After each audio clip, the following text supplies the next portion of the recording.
Hello guys! Recommendable na bang iyong Facebook profile at Facebook page? Recommendable ngunit merong flag content. So ayan po yung pag-uusapan natin ngayon guys. I-share ko lamang po sa inyo yung aking na-experience dito sa aking Facebook account. So ayun na nga guys, simula po nung nakamit ko yung 5,000 followers, nagkaroon na din ako ng profile recommendation.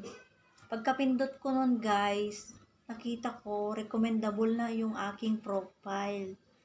So nakakatuwa, 'di ba? Ngunit meron flag content.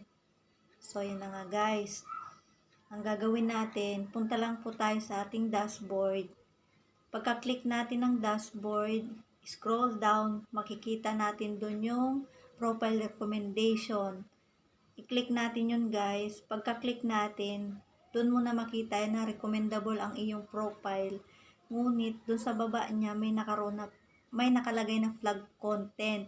So pindutin nyo lang yun guys. Yung manage post na yun, doon nyo po makikita yung inyong flag content.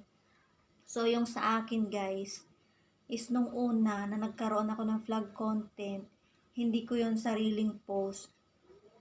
Post po yun ng ibang tao, yung mga friends ko na nagtag sa akin, itinag sa aking profile. So yung tinag na photos, yun yung dahilan kung bakit ako nagka-flag content. So ang ginawa ko guys, dinilit ko na lang kasi wala nang ibang option kundi i-delete na lang siya. So ayun na nga guys, nagkaroon na naman tayo ulit ng flag content.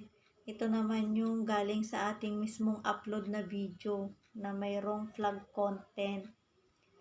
So no choice tayo kung hindi burahin. Ay, no choice pala ako kung hindi burahin. Kahit na nakakapanghinayang dahil marami na siyang views, kailangan kong burahin yun guys. So pagkabura ko, bumalik na siya ulit sa dati, naging recommendable na ulit yung profile ko. Content is recommendable po yung nakalagay pag nabura nyo na po yung flag content. So yun lamang po guys. Thanks for watching and God bless po sa ating lahat.